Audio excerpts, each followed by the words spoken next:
fine. Jerry, how's that? What about that upstage corridor wall? Aggie, I thought I told you that. It was too wobbly. They're putting on a couple more braces. Okay, well, they better not make them too bulky or people have to cross backstage behind that thing. That's what I told them. All we need is somebody breaking a leg. Where are our players? Going over their lines. You want them?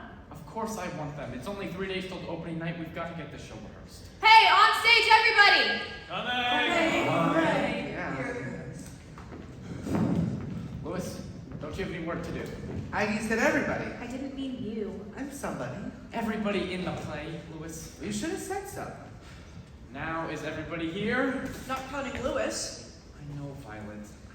Okay, but can we just get on with this rehearsal? Polly, we're all... Yes, Polly, of course. Let's do it.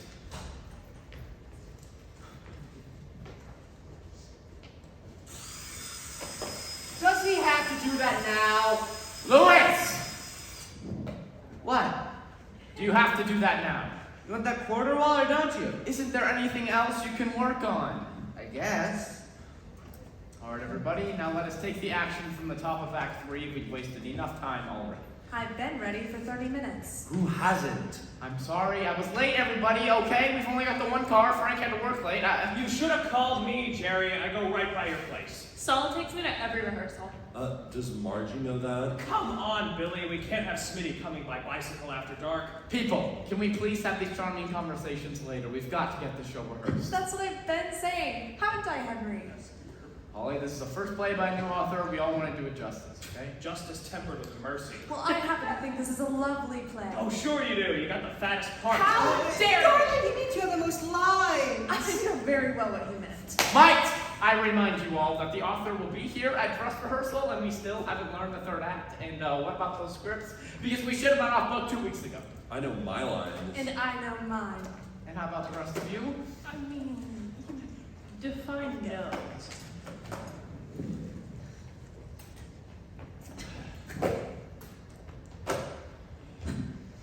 You ready to go? is this when I come in? As soon as I get the signal, right?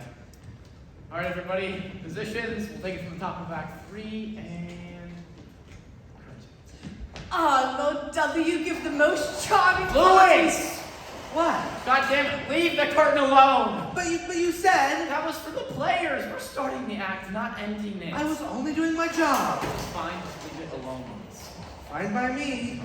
Okay, from the top again. Do we have to? Now? Yes, now. Oh. Ah, Lord W, give the most charming parties in the whole of England. Ah, you're too kind, Diana. A pity Sir Percival could not be here. Do you know, I'm worried about Percival. He's never accepted an invitation to one of our parties and not shown up. At least, not without sending a word. Oh, is that me? I thought you knew your lines, Billy. I do, I just don't know when to say them. Oh, I just can't stand it. He's doing this on purpose. Polly, I know. sit. Sit. Good. Billy, pay attention to your cues, take a back line, and start again. Whose line is it? Polly's. Aggie, why are you still on stage? If I stay in the wings, I can't hear them. If you heard them, then why wouldn't you throw Billy his line? Because you said not to throw them any lines unless they asked for them. I thought he was just pausing before Alright, speaking. alright. Aggie, get the hell off the stage. Everybody else, we'll take it from the top, start again. Ah, Lord W, give the most charming parties in the whole of England. Ah, you're too kind, Diana. A pity Sir Percival could not be here. Do you know, I'm worried about Percival. He's never went to an invitation to... I mean... Go on, go on, go on, go on, Never go on. accepted an invitation to one of our parties and not shown up. At least, not without sending a word. Ah, but Lady Margaret, he might have had motor trouble. Yes, indeed. I do hope he hasn't had an accident. No. Violet, I do hope he hasn't had an accident. Isn't that what I said? No, you said I hope he hasn't had an accident, implying that somebody else did. Well, should we take it from the top? Damn it. Come on, Violet. Okay. I do hope he hasn't had an accident. These roads can be treacherous at night. Pardon me, my lord, but shall we delay dinner any longer? No, I think not. Can't wait for Percival forever. Shall we, my dear? I suppose so. Shouldn't someone call Percival's flat and ascertain the reason for his absence? You know, that might be a sound idea. There is something distinctly odd about all of this. All of what, Billy? Violet, you did it again. Did what? You called me by my own name. I'm Stephen Sellers, and you are Diana Lassiter. Is that so hard to remember? Billy, What? do you mind? Sorry, Jerry. Taking Violet's arm. All of what, Stephen? Line. This business about Percival and... Yeah. This business about Sir Percival and the necklace. He did say he was bringing it tonight, Lady Margaret. Well, I never spoke with him directly, but there was a message delivered this morning in the post. What on St. Swithin's Day? My Jove, never thought of that. Margaret, you certain of that message? Well, come to think of it, no. You didn't receive a message. Well, I did, but I wonder if it were actually from Percival. I should very much like to see that telegram. No, Billy, you jumped the lines. Oh, sorry. But did it come by post? I assumed it had, but Assumed? You mean you didn't actually see it? why, no. Then how did you know it's content? Content. Content. Why, Dr. Forbes had told me what it had said. Is there any reason I shouldn't have? Of course not, old chap. Only if the post had not been delivered, then how... It was not a letter. It was a telegram. Now you say that line, Billy. The one you jumped before. Oh, Yeah. I should very much like to see that cablegram. Telegram. What the hell's the difference? None, but if Soul says telegram, then you have to say telegram. What do you mean if? I always say telegram. I don't give a hoot in hell who says what. Can't we just get on with this disaster? If we get through this thing once, we can actually start polishing our parts. Yeah, and when do we get real furniture? These metal chairs are painful to work on. But they help you polish your parts. He's doing it again. So, will you stop with the jokes and buckle down to work? I was only trying to ease the tension. Your joke's about Paul, you're causing the tension! Okay. No more jokes. Can we just get on with this?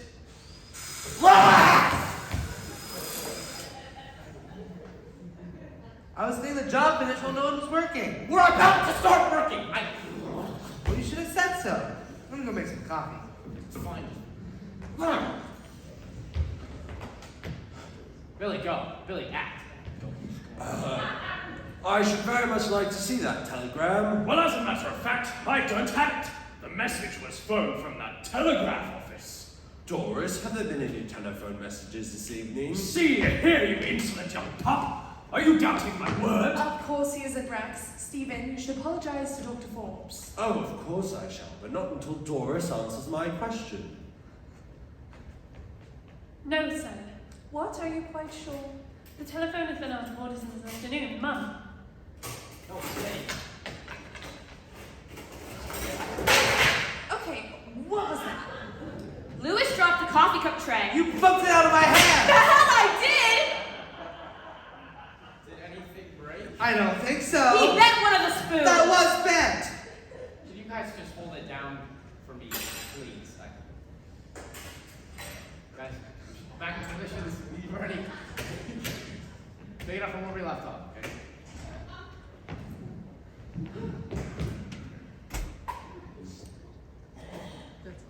No, sir.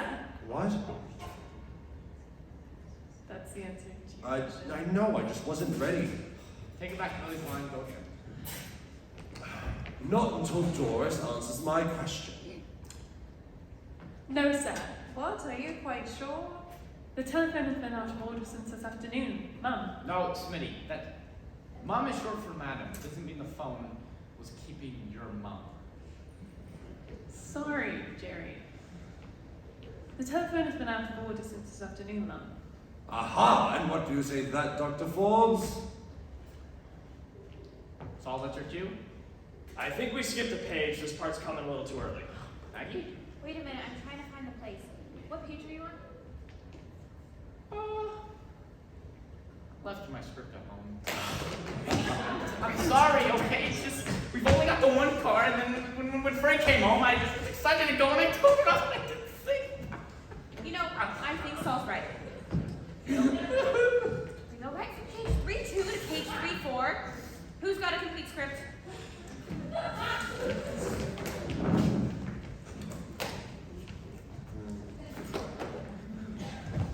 Yep, I got it. Page 3-3, and we skipped the whole part about the diamond necklace. How come I don't have that page? Dear, maybe I miscounted when I was getting the Xeroxes made. Does the rest of you have that page? Yeah. I think so. up and do the part we skipped. Wait, how am I supposed to follow along without that page? Here, you can take my script. I've got the lines down cold. If I ever get the chance to say them. Say, while we're stopped, I got a question. What? It's about the show's title, Murder Most Foul. Isn't that a steal from something, an old Agatha Christie movie? Oh, I don't think Phyllis Montague would steal a title, Billy. There's no way she could. No one can steal a title. It's the law. There just aren't enough words to go around and name things. I know, but won't our audiences be confused and think the show's written by Agatha Christie? And So much better for our box office. And it's a murder mystery, so nobody gets hurt. It doesn't sound like much of a murder mystery if no one gets hurt. And doesn't Dr. Forbes bump off Sir Percival in the first act anyways? Hold it, all of you. Did we come here tonight to rehearse or to discuss originality versus plagiarism? Jerry's right, I'm sorry I interrupted. Which line should we go back to? And where does the necklace come in anyhow? Oh, I see what happened. Smitty, you came in too early. Oh, I'm so sorry. You were almost right. You need to comment on the line about lecherous toads, not treacherous roads. Got it. They sound so similar. Yeah, Phyllis Montague fancies herself a poet. She is a poet, a rare talent and a great writer. Would you be saying that if she had you playing a mute? Now see here! Stop it, please. Smitty, listen to me. Okay. Listen. You mustn't take your cues from the lines alone. Okay? You need to pay attention to the plot. That way you'll know when to come in, even if I let so line. I didn't say the line wrong. You didn't say it at Well, all. how was I supposed to when Smitty came in early? Hey, shut up! Just go on, everyone. Do your arguing on your own time. Oh, coffee's ready. Finally, I could use a cup. But we barely got started. You know what, guys? Maybe a break is a good idea. Let's all look up and we'll come back here and do this thing right. Now you're talking. Aggie, can I talk to you for a moment?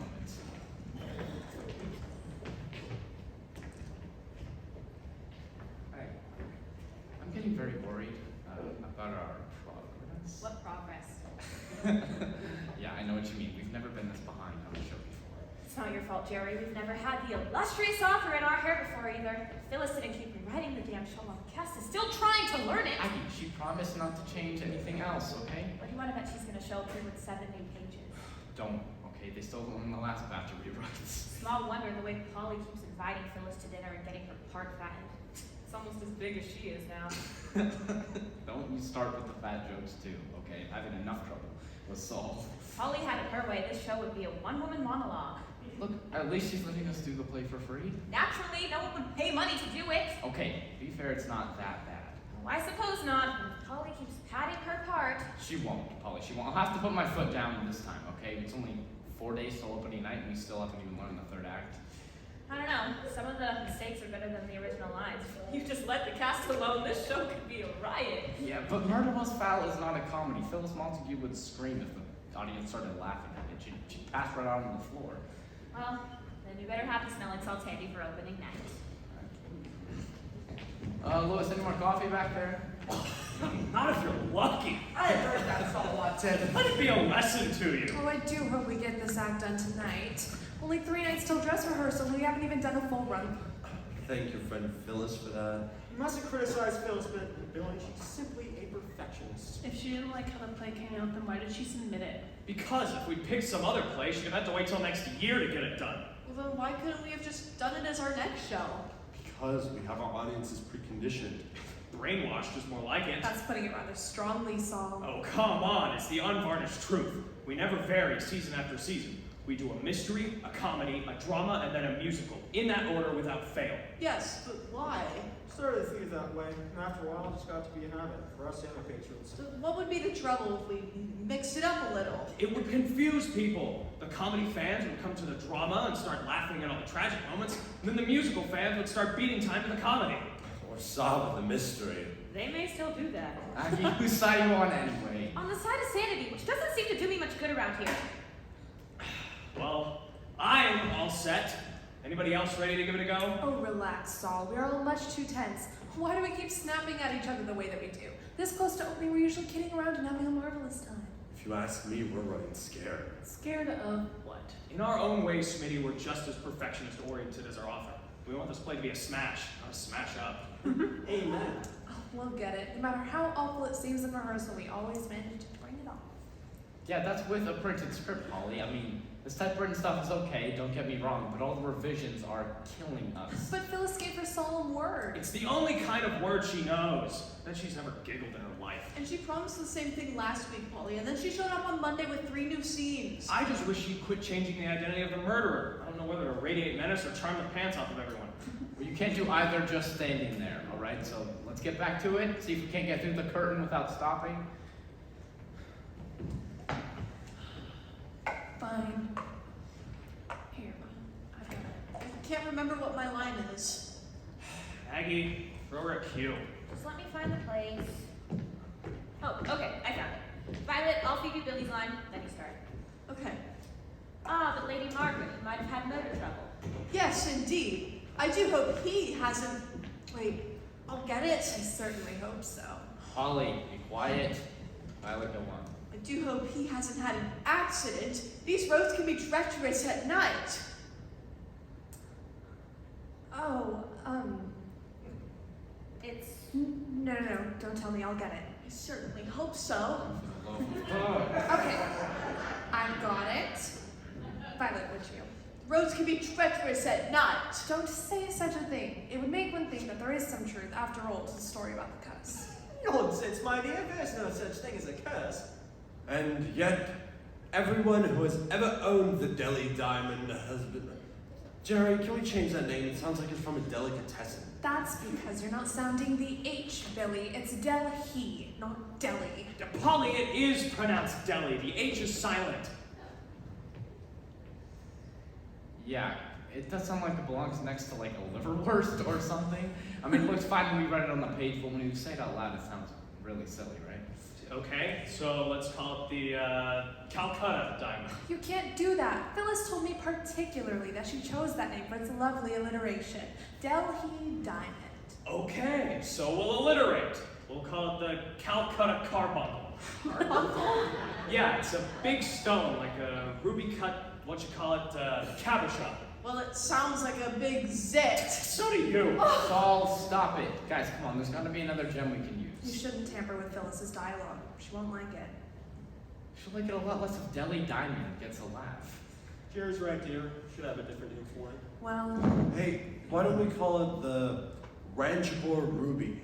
I like that. It's got class. but whatever will we tell Phyllis? Why don't we tell her that she wrote it? She's made so many revisions, I doubt she'd notice. Well, let's hope so. Meanwhile, children, can we return to the play? Hey, Jerry, should I write in that change or not? Yeah, sure, but write in pencil just in case we have to, change it. Gotcha. How do you spell Ranchport? Just fake it. Nobody has to read it but you. And yet, everyone who has ever owned the Ranchbor Ruby has been met with a dreadful demise. There! I knew there was reason for Phyllis's dialogue. It's double alliteration. Delhi Diamond, dreadful demise. Who gives a damn? Now see here, you can't talk to my Henry, for once I agree with Saul. Who gives a damn? Just go on. And yet, everyone who has ever owned the Ranchbor Ruby has been met with a rotten requiem. Come on, Billy. You sound like an elocution teacher. So is Phyllis Montague. Now, really. It double alliterates, doesn't it? Billy, just please leave the ending of the line as written. That's... Has been met with a dreadful demise. But Percival doesn't own the Ranchport Ruby. Not since he sold it to Lord Dudley for Lady Margaret's collection. Nevertheless, Percival did own it, and that might be enough. See here, Dr. Forbes. You are a man of science, are you not? Surely you do not believe in such curses. I only know there are strange things in the history of India, things which defy rational explanation. Nonsense. Sheer poppycock superstitious drivel. Quite possibly, Lord Dudley, and yet, And yet. where is Sir Percival? Frankly, I'm glad he's not here. Why, Diana, what a thing to say. I mean it. Sir Percival is no gentleman. Here now, what do you say? When he looks at me, I feel as though his hands were moving all over my body. But he's a knight of the realm. He is a disgusting toad, and such toads can be lecherous at night. Pardon me, my lord, but come. Shall we delay dinner any longer? Louis, what are you doing? Isn't that where the phone rings? Oh, wait. I turned 2 pages at once. Sorry about that. Sorry, he says. If he does this during opening night. He won't, Polly, he won't. Louis, you've got to be more careful. Look on the bright side. Now I know the phone bell works. Batman, I could. Ah, no, you couldn't. Lewis has a black belt in karate. And how do you know I haven't? They only go up to size 44. That does it. I'm through! You mustn't be hasty about this. What was that crash? Oh. I was only kidding. I better go apologize. Now what do we do? Well, can't work around her. She's got herself in damn near every scene. Not except the love scene in Act 2. Violet, you want to do that? Can't we wait until we have the real sofa? That metal's awfully hard to cuddle on. When do we get the real sofa, Aggie? We should have had it 2 days ago. Could you call in and find out? I can try. You want to look at that corridor wall, Jerry? Yeah, sure. I'm getting worried about the braces on that. Yeah, I still got 2 4x4s on it, and the thing still flaps like a sail. Well, I better hit the books. You have them here? Listen, in the time that it takes me to wait for my entrances, I can study for 3 exams. Well, Violet, it's just you and me. Oh, all right. Ready when you are. Ready. On your marks. Get set. Ah, Diana, I was seeking Lady Margaret. Lady Margaret is cutting roses in the garden, Stephen. She may not return for quite some time. Might I, wait for her here? Naturally so. Might I sit? If you are so inclined.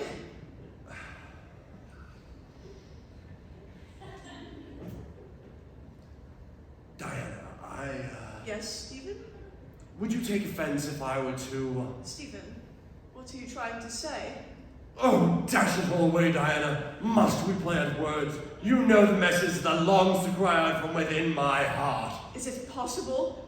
Do I dare for a moment imagine that the message that longs to cry out from within your heart is the self-same message that longs to cry out from within my heart? Diana, do I dare? Do I dare to dream? Have a care, sir, have a care. You know I am betrothed to another man. And yet, you do not draw away. Oh, Stephen, can you not reason out why? I am almost afraid to. Then cease your noble trepidation, Stephen Sellers, for though I am a high-born lady, I am also a woman. Oh, Diana! Oh, Stephen! Oh, Diana! If Dr. Warren should come upon us! Then hang your illustrious husband. He shall not have you. Oh, Billy! Oh, Violet! What's all that clattering? Oh. No! Louis! No.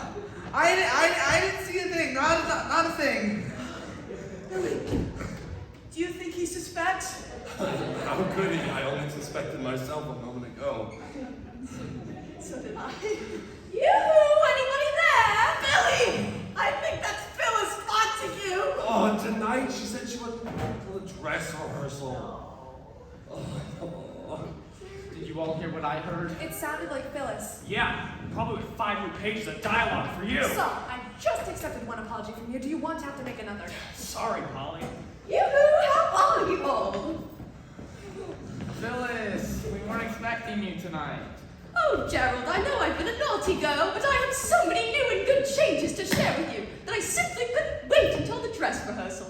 More changes? Phyllis, we open in 4 nights. Which is why I decided not to wait until the dress rehearsal to share them with you. That would be much too much to learn in one night. What makes you think we could do it in 3? Oh, don't be a tease, Henry! It's really all very simple. I've simply added just one extra character and cut the love scene. Cut the love scene? Oh, dear. Perhaps I'm putting it too strongly. It's not cut precisely. Just move from Act 2 and back to Act 1. Oh, well, I guess it's not so bad. Except it's no longer between Diana and Stephen. Then who? You don't mean. You can't mean the doctor and the maid. Oh, dear. Perhaps I'm not putting myself clear. You see, Diana still plays the scene, except now it's with Sir Percival.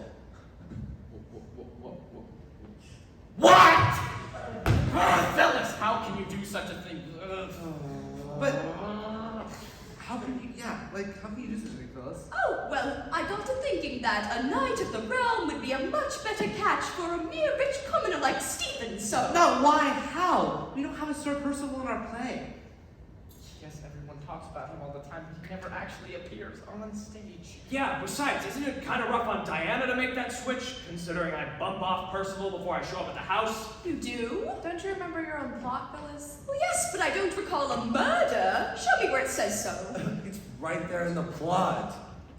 After Sir Percival vanishes, and we find that Dr. Forbes came to the party with the necklace he was supposed to bring, we figure out who killed him.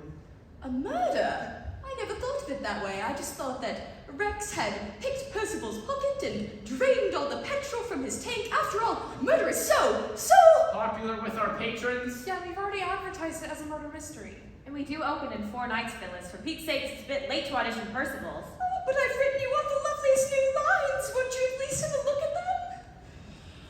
Fine. I'm pregnant? What? Diana is. But who's the father? Oh, that's on the 3rd sheet. Lord Dudley! Henry! Polly, don't be an idiot. Yes, of course, it was a bit of a shock. But Phyllis, how can that be? The Lord and Diana have only just met. Oh, that's on the 5th sheet. Amnesia. Yes, that explains why he doesn't remember their meeting. I am sure Diana would remember them having, sex. Oh dear. You see, that's on page 7. It was a very dark night and... Phyllis, hold it right there. Look, this is totally impossible. The entire thrust of the plot has been altered, and everybody has a brand new motivation for what they do. Well, surely with a little work. In the next 4 days? We couldn't do it in 4 months. But I've worked so hard! And we haven't? Phyllis, there is no way we can make these changes at this later date. But there's such little changes. A little? If Stephen is supposed to marry Diana in the 3rd act, don't you think her pregnancy might put a crimp in the festivities? Well, I'm working on that. More changes? Phyllis Montague, do you have any idea how hard it is to even do a play? Let alone a play that doesn't change direction every 3 days. Yeah, This and one- what- What? Okay, what's this? Lady Margaret goes into a shock at the news of Diana's pregnancy and loses the power of speech. Jerry, maybe this new version's not so bad after all. Stop. And what about my mother? What about your mother? My mom read through the play before I auditioned for it, so I wasn't in a play full of sex. Well, she's only 2 months pregnant. I mean, it's not like it's going to show. Mother thinks ahead. Well, of course, if you'd rather all not do my silly little Now show. hold it right there, Phyllis. Look, we appreciate the opportunity to do a play for which we do not have to pay royalties. In fact, doing your little play has put the theater budget in the black for the first time in 6 months, so thank you. But when the committee first agreed to do this little play of yours, it was on the basis of the original script. That play we agreed to do, and we will, but all this new stuff has no part in that agreement. So you now feel free to reject my play. Not the play as first submitted, Phyllis. I don't even allow all the changes you've made so far, but this last batch is just too much. Do you have the authority to speak for the entire committee? No, I don't. But when I tell them it's either the first version or no version, I think I'll have the unanimous back. Well, of course, Gerald, if you feel so strongly about this matter. Polly, what do you think? Well, it is rather close to opening night, Phyllis, and, I remember she cut all your speeches. I'm Jerry. Me too. Ditto! You bet. I agree. Thanks anyway. Right on. Nice try. All right, Phyllis. All right. Go ahead and do the original version. But if the show's reviews turn out to be a box office disaster, well... We'll all remember who wrote the original. Okay, do you think maybe we were a little rough? She did take it rather hard. She once told me at dinner she looks upon this play as for her child. It's the only offspring she'll ever have. Did you try to make that child a little prettier? Yes, I wish you hadn't put it like that. Jerry, don't be a sap. She wasn't making her child prettier, she was giving it an extra head. You know what? You're right, Saul. You're right. Let's let the kid alone and start learning to love it as it is. Now you're talking. Come on, everyone. You came here to rehearse, so let's rehearse. And if I don't hear some snappy dialogue in the next 5 seconds, I'm picking up the drill again. And I'll hold the screws. All right, everybody, I'm getting a cup of coffee. The rest of you, pick up your long faces and get back to work. When is this gonna be done? I have a biology exam to study for. Wait, Smitty, Jerry, from where? Why don't we pick it up from Saul's line about the telegraph office? Right. Well, as a matter of fact, I don't have it. The message was phoned from the telegraph office. Doris, have there been any telephone messages this evening? See here, you insolent young pup. Are you doubting my word? Of course he isn't, Rex. Stephen, you should apologize to Dr. Forbes. Oh, of course I shall, but not until Doris answers my question. No, sir. What, are you quite sure? The telephone has been out of order since this afternoon, Mum. Aha! And what do you say to that, Dr. Forbes? Does that answer your question? Stephen, I believe you owe Dr. Forbes an apology. You best answer that, Doris, before we owe the call an apology too. Yes, sir. Hello? Yes. No. It's for you, sir. Who is it, Doris? Sir Percival. It can't be! I mean, Yes, Doctor, what exactly do you mean? why, Hello. What? Yes, I see. Yes, thank you. Thank you very much. Why, Dudley, you look so strange. What did Percival say? Excuse me, just a moment, guys. Did we do something wrong? No, of course not. I just wanted to see what you were all doing before the phone rang. Can we back it up if you want? It's a long way to the end of the act, Jerry. It'll only take a moment, Maggie. Let's just back it up to Doris' line about the telephone, okay? The telephone has been out of order since this afternoon, Mum. Aha! And what do you say to that, Dr. Forbes? Sorry, I forgot to wind the tape back. Aha! And what do you say to that, Dr. Forbes? Oops, wrong place. And only 4 more days till opening night. Oh, I'll get it. Oops. Sorry. Oh, darn all the hell! Ah!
Louis, why is the curtain closed?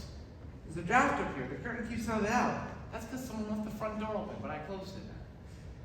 Why are theaters always so drafty backstage? We designed that way on purpose. The breeze comes in handy in case the place smells.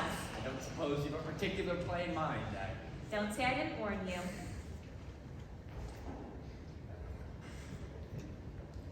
Hey, Jerry, are the guys wearing makeup tonight? I don't care so much about the men, but I did want to see how the women looked, especially, their hairdos. I'll tell them. Although I think they're wearing wigs. I've seen the wigs, Billy. I need to see how they look wearing them. Oh, gotcha. How do you like the wall?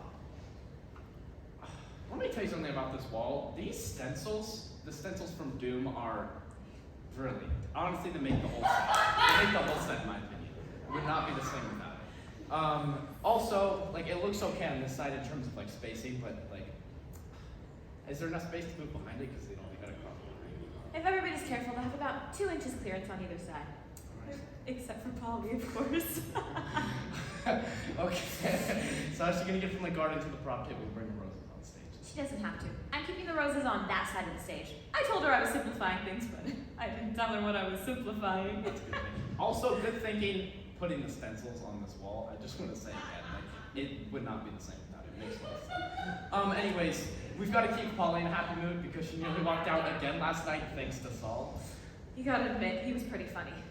Yes, but his sense of humor cost us a half hour. At least I got him to swear he'll say that Lord Dudley's off to have a word with Lady Margaret, not chew the fat with her. Yeah, but even if he behaves himself in rehearsal, how do you know what he's gonna do when the show's a performance? I don't want to think about it. I'm already having nightmares. I'm surprised you can sleep at all. Tomorrow night, the whole thing will be out of your hands. The only thing you can do then is stand in the wings and pray. There's not enough room to kneel. Maybe we should just spend opening night in some cozy bar in another town. How do you like this thing, Jerry? It looks real, doesn't it? It really does. They look gorgeous. It was nice of Phyllis to lend us, this jewelry for the show, because costume jewelry this good is awfully expensive. Have you figured out what to do with the central stone? We still haven't told Phyllis how we nixed her Delhi diamond. How are we gonna pass this thing off as a ruby? Actually, Billy came up with a solution to that. From now on, it'll be known as the White Ruby of Branchemere. Is there even such thing as the White Ruby? There is now. And Louis, make sure you keep that in a safe place in between performances, because we don't want it getting lost or stolen.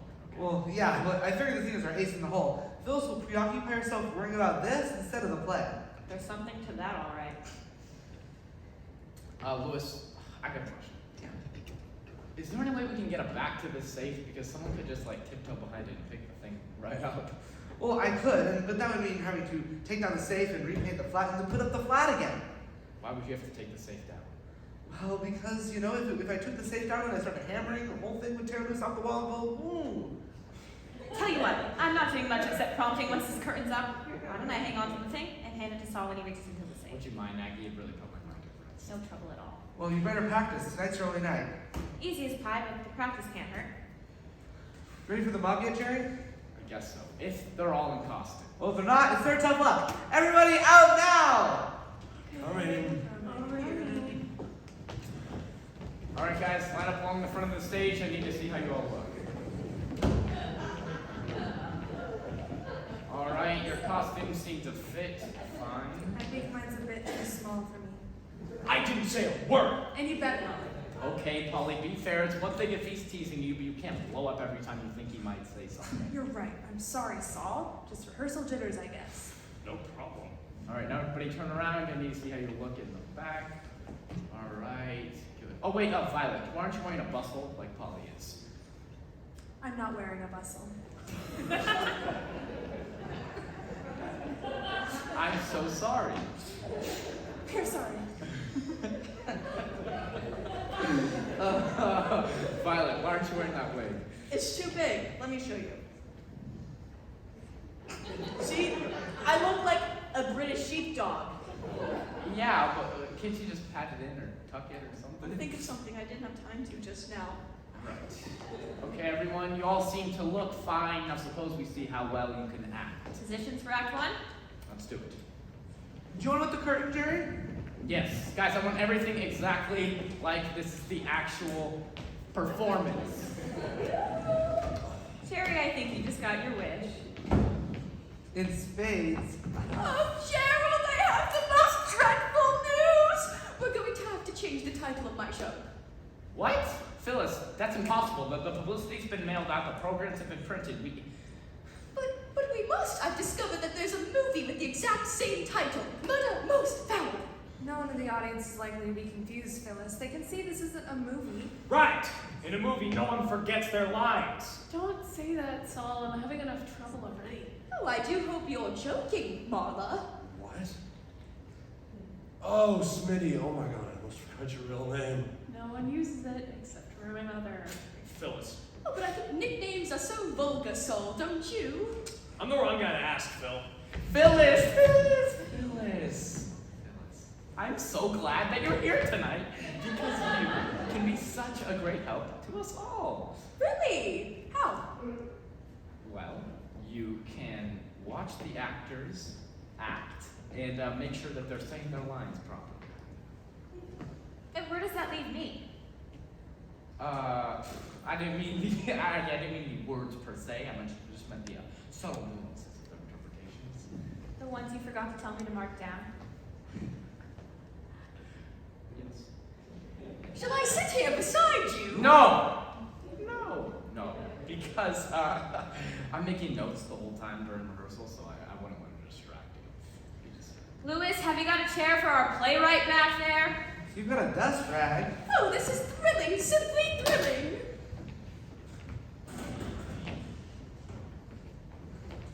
Got any other nice little surprises for us, Jerry? I could use a thrill right now. Don't lose your temper, Saul. It'll be fine.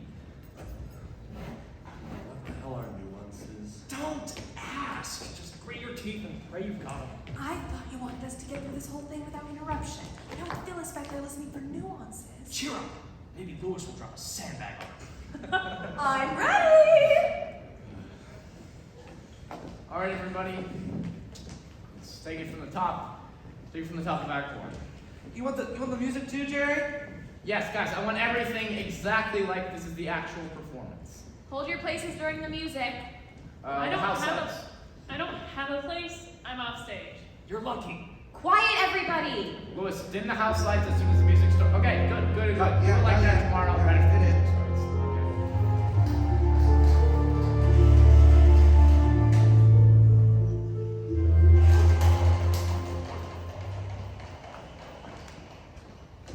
Pardon me, my lord, but will anyone be joining us tonight other than Sir Percival, the famous archaeologist, Dr. Rex Forbes, the famous scientist, and Stephen Sellers, that famous millionaire? Other than myself and Lady Margaret, my wife, and of course the lovely socialite Dinah Lassiter here, no, Doris. That's what I thought. I say, Dinah, have you located that book on the famous Jules video I told you must be on the shelf? Ah, yes, here it is. I say, Lord Dudley, you didn't tell me there was a curse on the white ruby of Ranchipore. It's all right, Phyllis. It's all right. But that's supposed to be the Delhi diamond. We had to change it, Phyllis. For what possible reason? It looked silly next to the liverwurst. Liverwurst? There is no liverwurst in my flag! We just wanted to keep it that way. I beg your pardon? Just trust me, Phyllis. Go backstage, talk to Aggie, and she'll explain the change to you. But, Phyllis, please, we open tomorrow night. well, very well. All right, guys, let's get back to it. All right, Violet, would you? Curse on the white ruby of Ranchipore. Fiddlesticks, a lot of hogwash, damn sure this is rot! But the book distinctly says that Lord Clyde Fortescue, the first owner of the white ruby of... Jerry, can I just say ruby? I hate to say the whole mouthful every time. Yes, just go on. Distinctly says that Lord Clyde Fortescue, the first owner of the ruby, was found floating in his tub in his own blood. And the next owner, Sir Giles Renfrew, had no sooner purchased the ruby from Lord Clyde's estate, where he was trampled to death by his own horses. And the next owner... Both their starts, it's laudable wife tales! How can it be? They're all dead, aren't they? Yes! But consider, I bought the ruby this morning and I'm perfectly fine. Oh, Dudley, is anything wrong? No, nothing. Just one of my beastly attacks. How long have you had them Since for? this morning! You don't suppose... Ridiculous shit coincidence! Mere chance! Pardon me, my lord, but Dr. Dudley is here. Ah, it is your fiancé, Diana. That's a pretty dumb line, isn't it, Jerry? He knows I'm his fiancée. Oh, but the audience doesn't. Then why don't I just wear a signboard? Really, Saul? Guys, will you all stop your gabbering and just get on with the thing? We can't make any alterations now. Oh, it is your fiancé, Diana. Yes, being engaged to the world-famous scientist has made me the envy of all the girls in London. Ah, but the belle like you does have a ring. That's also a pretty dumb line, Jerry. Violet. Oh, that line is supposed to be light-hearted. The merriment provides contrast to the atmosphere of terror. That's the general atmosphere, all right. Will you all please? Yes, yes, yes. You flatter me, Lord Dudley. Yes, well. Doors, will you show the gentleman in? Yes, sir.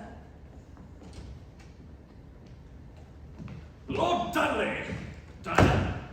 Well, I suppose you young people want to be alone. I'll just start off to my room and putter about. That's the wrong exit, Henry. That goes to the kitchen and the maid's quarters. Oh, right. Although she's quite a good-looking maid. Henry! Only joking, dear. Does that mean I'm not attractive? Oh. Henry, just finish your line and go. Saul's got a line first. I have? Oh, right. Really, Lord Dudley, you needn't go. Nonsense, I was once in love myself. Why does he say that in the past tense? Holly, please. My dearest darling. My sweet. My darling, I have a little surprise for you.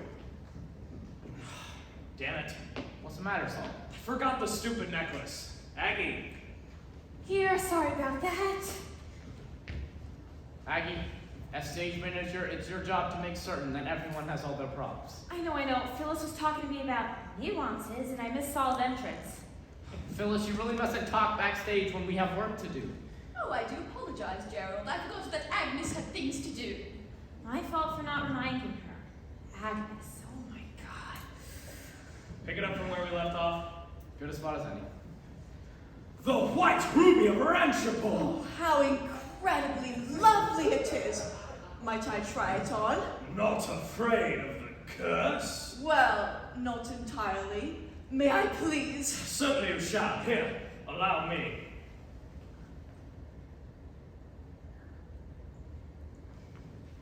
It looks lovely in such a lovely setting. Oh, Rex, what a thing to I say. cannot decide which is lovelier, you and that fabulous gem. I simply must see myself in it. Let me go find a mirror. Diana, that necklace! Take it off at once! Lady Margaret, I was only... Take it off, I say, this instant.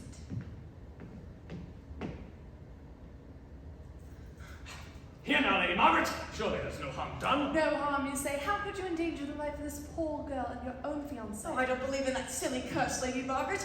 After all, this is the 20th century. Diana, are you all right? Yes, I think so. The room seemed to spin, my head started to dip, but I think I'm all right now. I shall place this where it can do no more harm. Aren't you being silly, Lady Margaret? Perhaps I am, but I'd rather be safe than sorry. Should you not at least wait until Lord Dudley has seen his newest possession? He shall see it in good time when I feel brave enough to wear it. He did purchase it for me, so it is a naturality of mine to do it as I choose. Oh dear, I pushed it too far. Do you mean to tell me there's no back to that thing? My fault. I forgot I was supposed to be back there to grab the damn thing. Aggie, I hope you're making notes of all these things. Sure, I just keep forgetting to read them. I'm never going to be ready by tomorrow night. Never. We've already been here an hour and we haven't even made it halfway through the first act. We've only had 2 rehearsals of the third, and that's the most important act of the show. Aggie's right. That's the act we're all panicky about. Well, but why don't we do that act right now? It's hard to get anything else done with that hanging over our heads. If we felt more confident about it, I'm sure. All right. Anything to get this show down. Let's run the third act, get our confidence, and then we'll run all 3 acts as fast as we can. How long is this going to take? My mom hates me out late on school nights, and, you know, I barely passed that last biology exam. Well, the sooner we start, the sooner we'll finish. Hey, you want to let the curtain? No. Just wait till we're running the entire show. Okay, but hang on a second while I find the right spot on the tape. Louis, you don't have anything till that first phone bell. Just find your place while we're running the act. Well, I'll do my best. All right, guys. Top of act 3. I've got it! Phyllis, you can't just interrupt rehearsal this way. But I've solved the problem of the liverwurst. Damn it, that's already been solved. There's no need to use profanity, Saul. That's what you think. Please, hear me out. I was so concerned concerned with the loss of my lovely double alliteration that, Fine. We'll hear it, but just make it like. well, we don't have to say Delhi Diamond. We can call it the Darjeeling Diamond. It's still the name of a town in India, you see, but now... Yes, we'll make the change. Now please just get the hell off stage, and I don't want to see or hear from you again until we finish running the act, okay? Well, you don't have to get all huffy about it. Does everybody have the name for that stupid gem? No? Yeah. Alright, so let's continue and no stopping. What do you want to bet? Louis, please. Okay, just thought it was a great opportunity to pick up some extra cash. Everybody, get into positions, and the next person who interrupts dies! I don't mean gets yelled at. I don't mean gets chewed out. I mean, I kill them!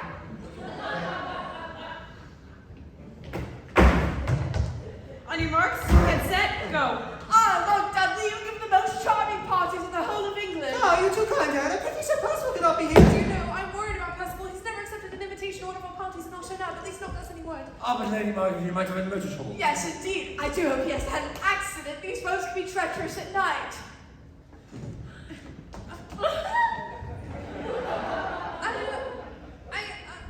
Oh, damn it all out. Alright, I'm sorry, guys. I'm sorry. This is my fault. I should have provided you with a pleasant atmosphere to work in, not strike terror into all your hearts. Let's pick it up from where we were, but just slow down, okay? Does this mean you're not gonna kill Polly? No, Saul, I'm not gonna kill Polly. Don't use her. Right. Go on. These roads have been treacherous at night. These roads can be treacherous at night. Oh, my mind's gone blank. I can't think. Don't say such a thing. It would make one think. Oh, don't say such a thing. It would make one think that there is some truth after all to the story about the curse. Nonsense, my dear. There is no such thing as a curse. And yet, everyone who has ever owned the Ranchapong, the Darjeeling Diamond, has been met with a dreadful demise. But Percival doesn't own the diamond anymore. Not since he sold it to Lord Dudley for Lady Margaret's collection. Nevertheless, Percival did own it, and that might be enough. See here, Dr. Forbes. Guys, everybody stop. Take a deep breath.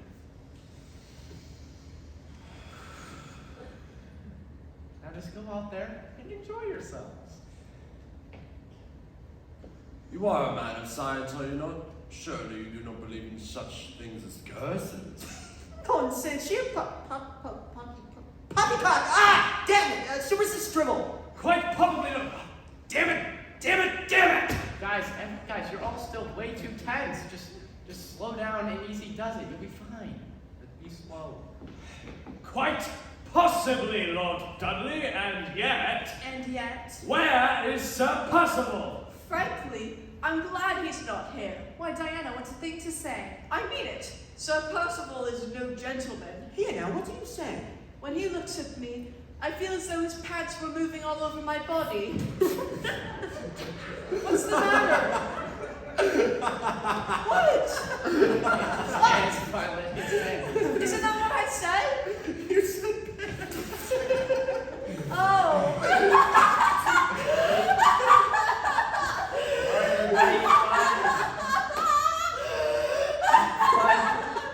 Fun is fun. But we would like to heading home sometime before dawn. I feel as though his hands were moving all over my body. But he's a knight of the... That's it. Yeah, laugh it up. We'll see how funny you think this is tomorrow night. He's a knight of the round. He is a disgusting toad, and such toads can be lecherous at night. Pardon me, my lord, but shall we delay today? Spitty, slow down. You'll be fine. Just take it easy. Pardon me, my lord, but shall we delay today any longer? No, I think not. Can't wait for Percival forever. Shall we, my dear? I suppose so. Shouldn't someone call Percival's flat and ascertain the reason for his absence? You know, that might be a sound idea. There is something distinctly odd about all this. All of what, Stephen? This business about Sir Percival and Nicholas. He did say he was bringing it tonight, Lady Margaret. Well, Holly?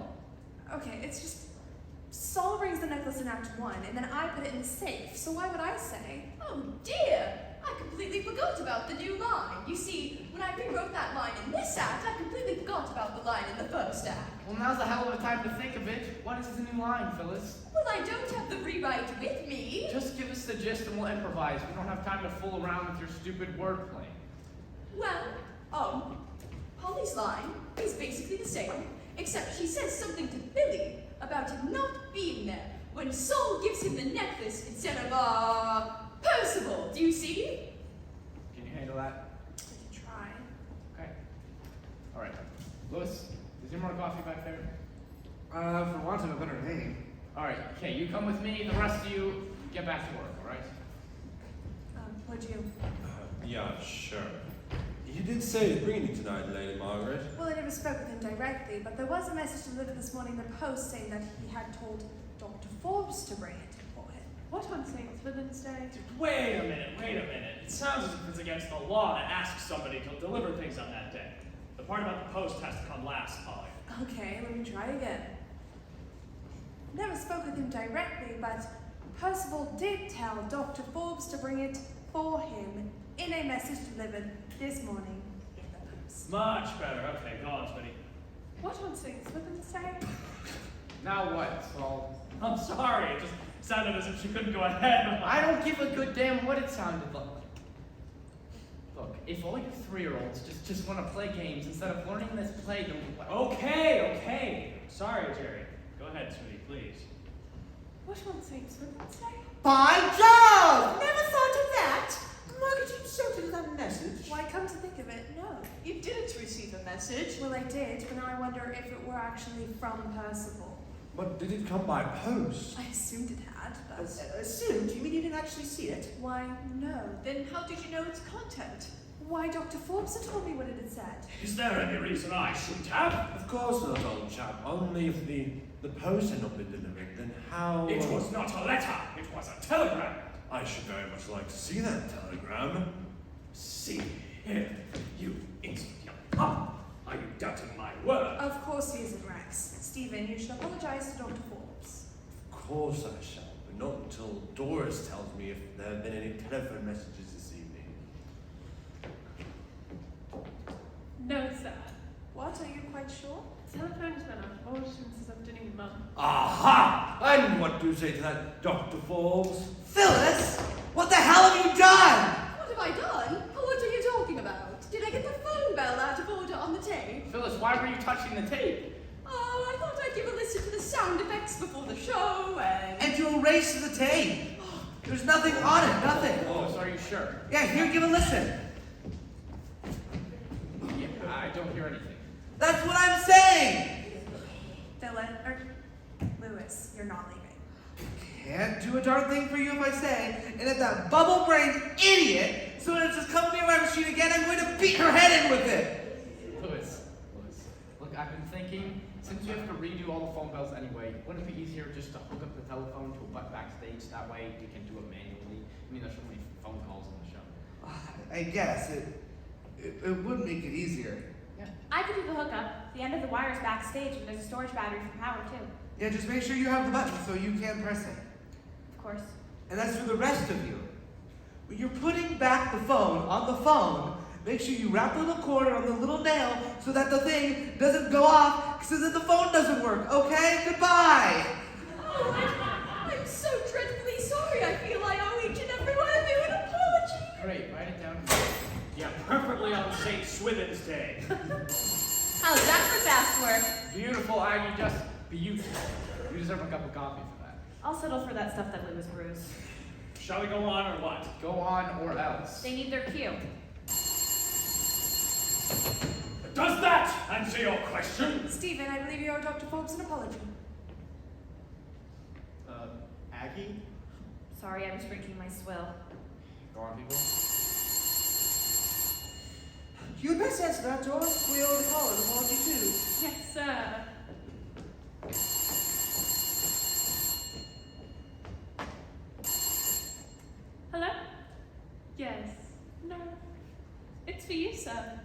is it, Doris? Sir Percival. It can't be! I mean... Yes, Doctor, what exactly do you mean? Why, Hello? What? Ah, yeah, yes, I see. Thank you. Thank you very much. Why, Dudley, you look so strange. What did Percival say? That was not so possible. Then who was it? Oh, what the hell? Sorry, I put my coffee cup down on the button. Aggie. Go on, guys. That was not Sir Percival. Then who was it? It was a good friend of mine, Miles Taylor. Stephen, I do not understand. Nor I. I can explain what it means. I asked Miles to ring up and say he was Sir Percival so that I could observe Dr. Forbes' reaction. I believe you'd all say he was struck dumbfounded. nonsense! This is not nonsense, sir. I myself witnessed the self same reaction. But what does it mean? Yes, what does it mean? Yes, what could it possibly mean? Figure your page, Doris. Sorry, sir. It means that this man, after murdering Sir Percival for the necklace... How dare you! I'll have you in court for this. Such accusations are actionable. To tarnish my good name, it's libelous. I cannot be sued successfully for libel if my accusations should prove true. And just how do you intend to prove them true? Quite easily, in fact. After a look at that necklace, would you mind getting it for us, Dr. Forbes? The necklace? There's no proof on that necklace. I'll show you. Aggie? Oh, Collie, I forgot. I won't forget tomorrow night. I swear I won't. Things have just been kind of hectic with Phyllis here and... Aggie, can you not cross on stage where the audience can see you? I won't. I was just in a hurry. From my line, From anywhere. I'll show you. Aggie, can't you stand a little closer? Sorry, Saul. There! Now show me your ridiculous proof. You yourself have shown the proof, Doctor, for if you are not the murderer, how did you know the combination to the safe? Great heavens, he's right. Blast you, Stephen Sellers! But there is one thing you did not take into account. I am armed! You, sir, are a scoundrel! And I should very much like to sunder our engagement this moment. Then in that case, Diana, will you marry me? With all my heart, Stephen! Please telephone the constabulary at once. Do so and you are dead, my dear. Oh, what shall I do? Just raise your hands, and the rest of you do likewise. Aggie, the phone is supposed to ring there. Ugh, I clean forgot. This is gonna be hell tomorrow night. Dashing from the safe, then dashing back to ring the phone, not to mention following along with my script so I can cue people. I could bring him the necklace tomorrow night if you'd like. I'd feel much safer having it in my possession anyhow. But aren't you gonna be in the audience watching tomorrow night? Well, I could come up with that part. I'd like to be backstage for my bows anyway. I don't know. We'll hash that out later. Right now, let's just get on with this thing. Okay. And the rest of you do likewise. Damn and blast! Who's that?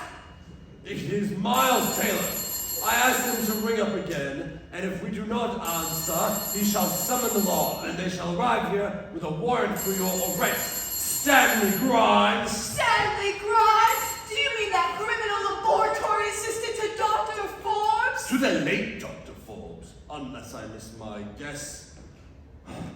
Your fiendish felonies are over, Grimes. Put down your weapon and surrender. Never! I may go to the gallows, but none of you in this room will live to see it. Oh, please, my lord, can I leave? Just stand where you are. But before I destroy you all, I must know. How did you come to suspect me, Sellers? I arrived here late, as you all know. As a result, I was able to hear the news broadcast telling of the finding of Sir Percival's body, dead, of a rare Indian cobra poison. You, of course, had already disconnected the telephone here at the switchbox, knowing that no one else would hear the news. But as I was hanging up my overcoats and knocked down your own and found a flagon of that very poison, why then I knew, of course.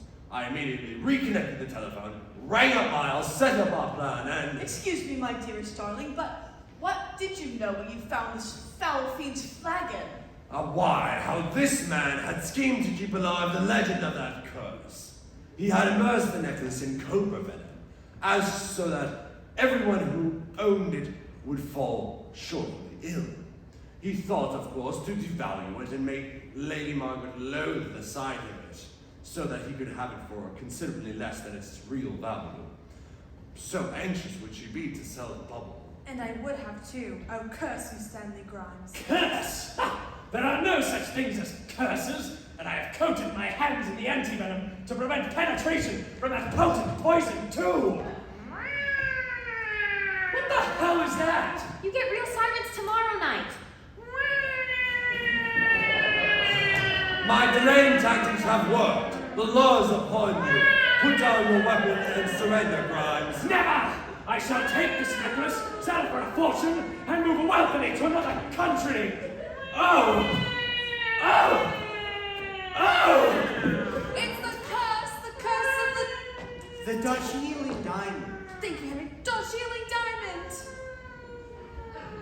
He's dead.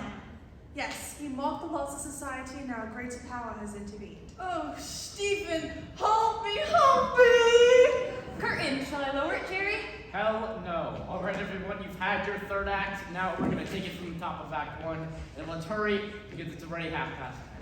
My mom's gonna kill me. Oh, but my dear, it is in such a good cause.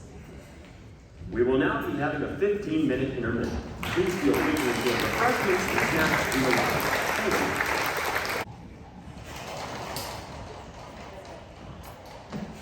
All right, this is it, gang. Pretty soon they'll open the doors and let the audience in. Do they have to? I don't know if I'm kidding. I'm really scared. That's good, Smitty. Nervousness gives a player energy. The worst way to approach a performance is with complacency. You're going to be fine. Nervousness is giving this player creeping paralysis. You may have to push me on. And don't think I won't. I used to be a sergeant in the paratroops. Everybody jumped, whether they wanted to or not. It's not the regular audience that's making me nervous. If we goof, they'll probably never know it. It's giving me cold sweats. The thought of looking out and seeing Jerry. We'll recognize every error. You're in luck because I'm not going to be out there tonight. I'm going to be backstage helping Aggie push. Don't you want to see the show? Not that I blame you. I do, but Phyllis is going to be out there tonight, so if I sit out there, she'll want to sit next to me, and I'm not going to be able to handle that.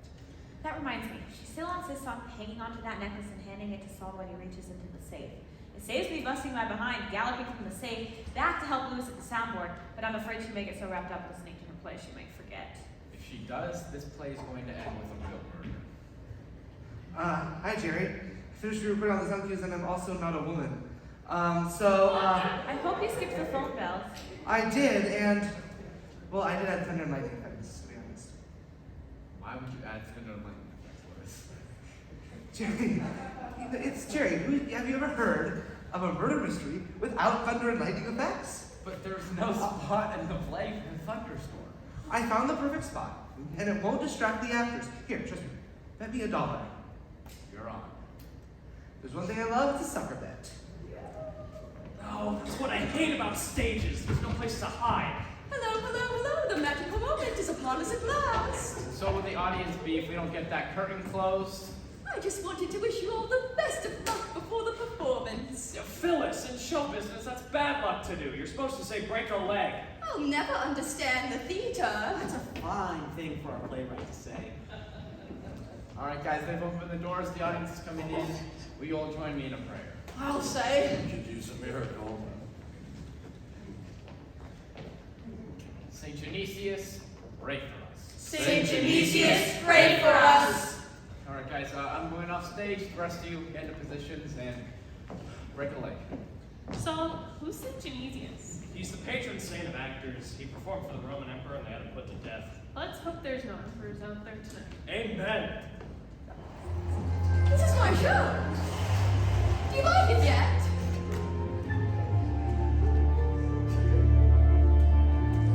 Oh boy, here we go.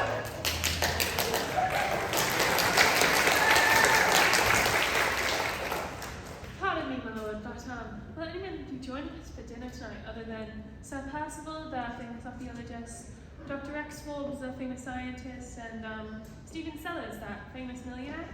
Other than myself and Lady Margaret, my wife, and of course the lovely socialite Diana Lassiter here, no doors. That's what I thought. I say, Diana, have you yet located the book on famous jewels of India I told you must be down the shop? Yes, here it is. I say, Lord Dudley, you didn't tell me there was a curse on the Delhi It is really by many names, my dear. Yes, indeed, it is. Fiddlesticks, a lot of hogwash. That comes to me. That's what Mrs. Rod. But doesn't the book distinctly say? But the book distinctly says that Lord Clive Fortescue, the first owner of the diamond, was found floating in his tub in his own blood. And the next owner? And the next owner, Sir Giles Renfrew, had no sooner purchased the ruby from Lord Clive's estate, where it was found floating to death, trampled to death by his own horses. And then the next owner...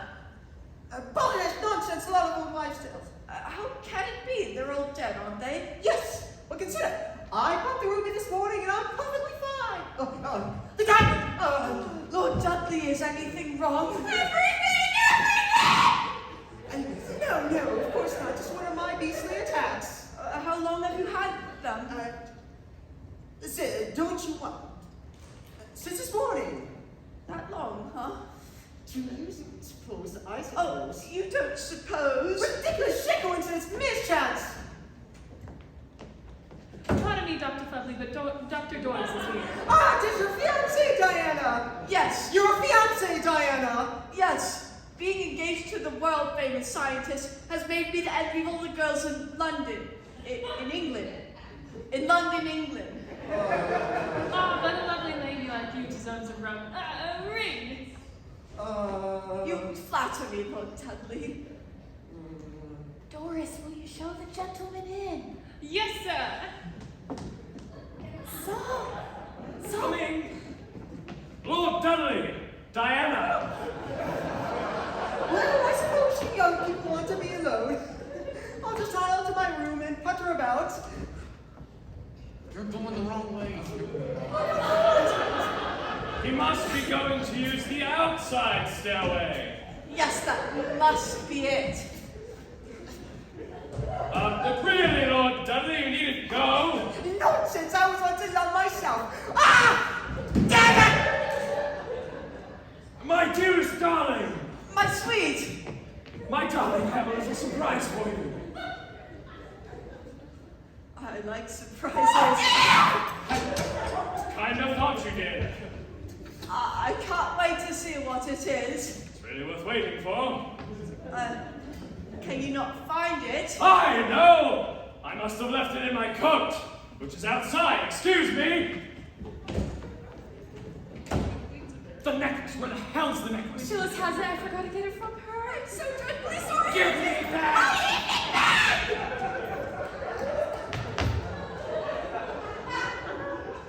Wrong surprise!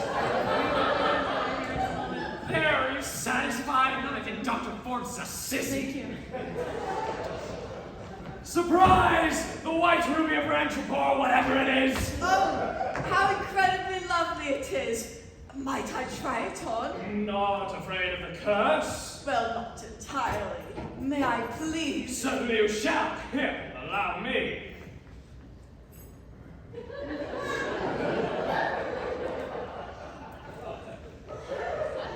It looks lovely in such a lovely setting. Rex, what a thing to I say! cannot decide which is lovelier, you and that fabulous gem. I simply must see myself in it. Let me go find a mirror. Where is it? Down here. Oh, we'll take it out. I say this instant. I'll get it. No! Hurry it up then.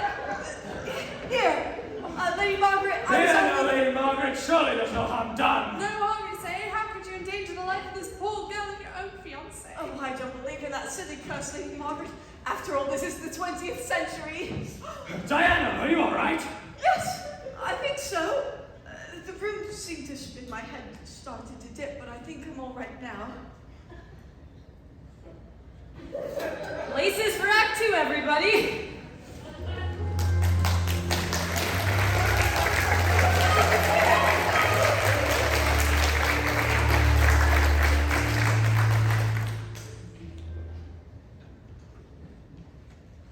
Ah, Diana, I was seeking Lady Margaret. Lady Margaret is cutting roses in the garden, Stephen. She may not return for quite some time. Would you take offense if I were to wait for her here? Naturally not. Might I sit? If you are so inclined. One moment.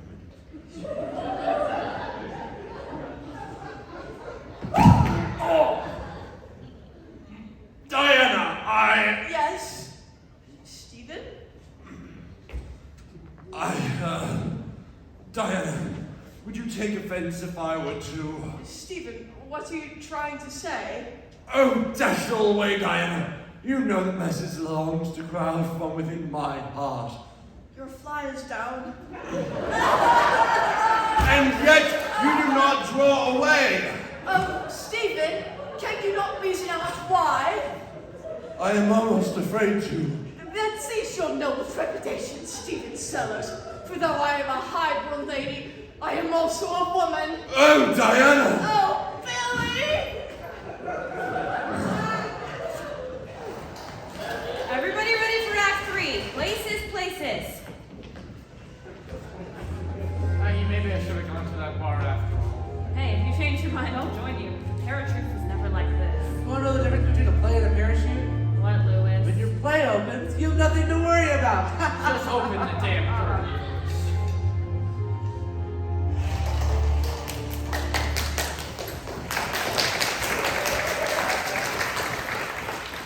Ah, Lord Dudley, you give the most charming parties in the whole of England. Ah, you're too kind, Diana. Pity Sir Percival cannot be here. Do you know, I'm worried about Percival. He's never accepted an invitation to one of our parties and not shown up, at least not without sending word. Ah, but Lady Margaret, he might have been motor trouble.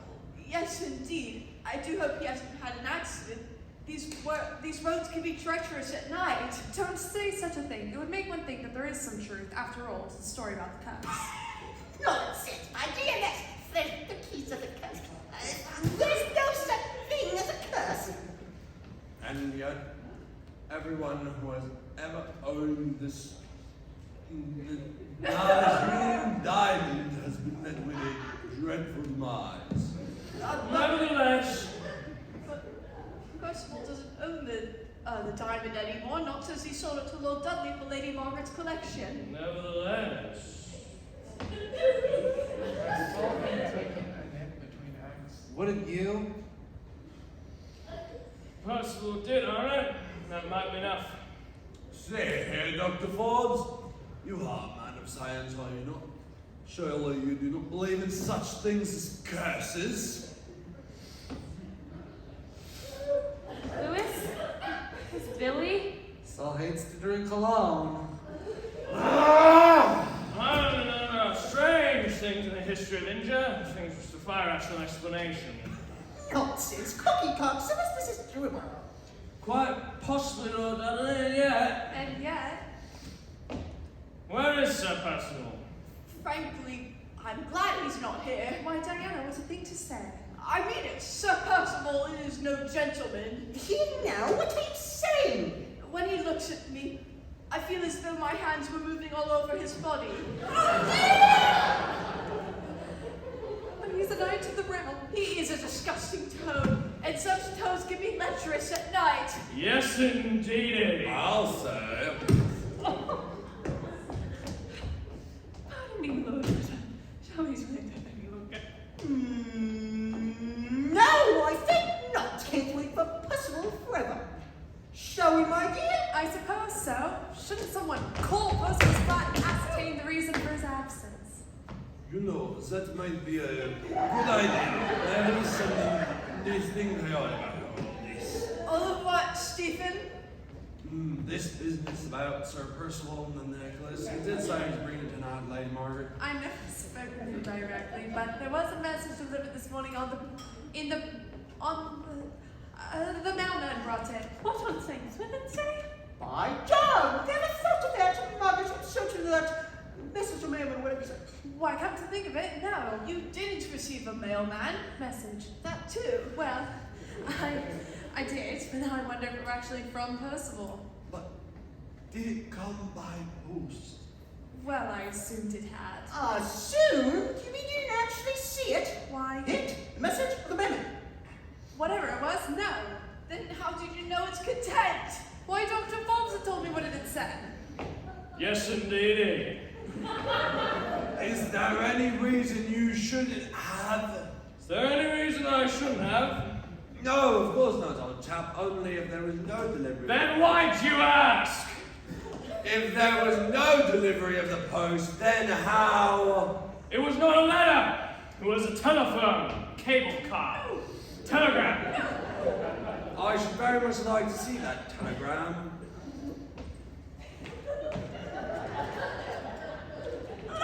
I haven't got it. The message was phoned from the telegraph office. Doris, have there been any telephone messages this evening? See here, you innocent young punk. You doubting my word? Of course he isn't, Rex. Stephen, you should apologize to Dr. Forbes. Of course I shall, but not until Doris answers my question. No, sir. What was the question? Someone must know. Damned if I do.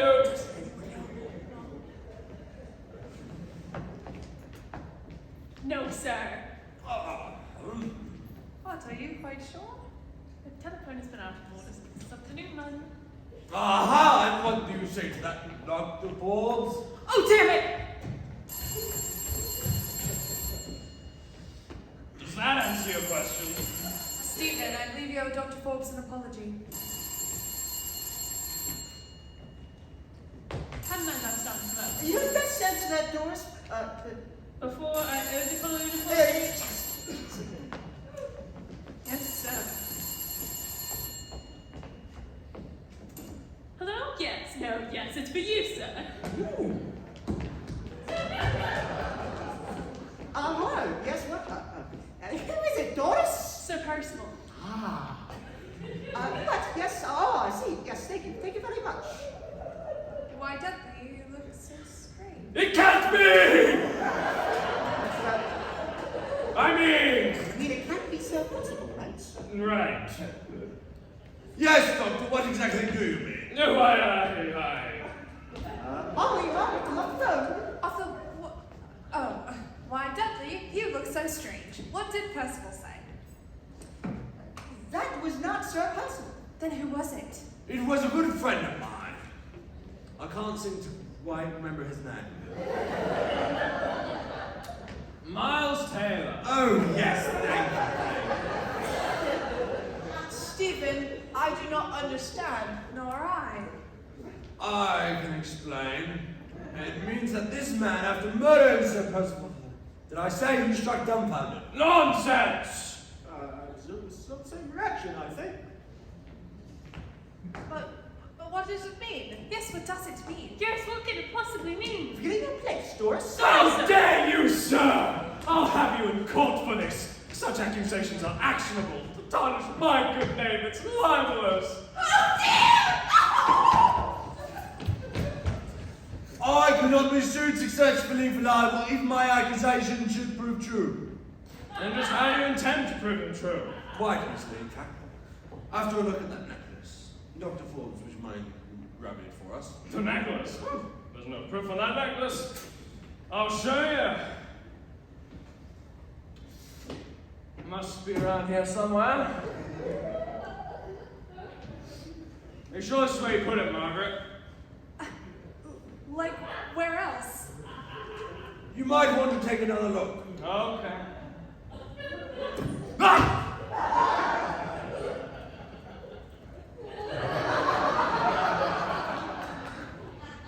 There, now show me your ridiculous proof. You yourself have shown the proof. For if you are not the murderer, then how did you know the combination to the safe? Great heavens, he's right! Blast you, Stephen Sellers! But there is one thing you did not take into account. I am armed! Clearly. You, sir, are a scoundrel! And I should very much like to surrender our engagement at this moment. Then in that case, Violet, will you marry me? Oh, Billy! I mean Diana! With all my heart, Stephen. Doris, tell the contender at once. Do showing you're dead, my dear. Oh, Mum, what should I do? Just raise your hands, and the rest of you do likewise. Did you say, and the rest of you do likewise? Hang up the phone. Hang up the phone.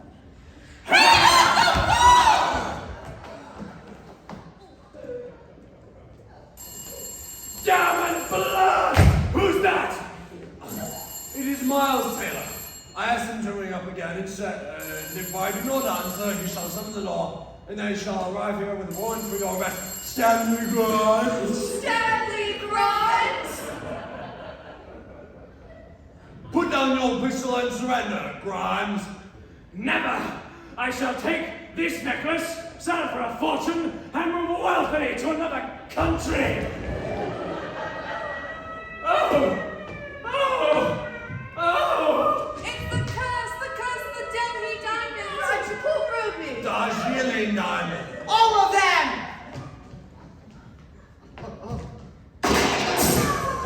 What the hell was that?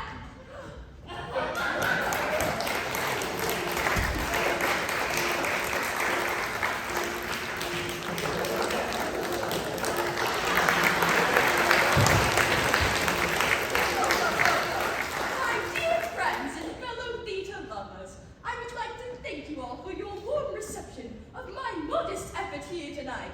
But I would like to take this opportunity to discuss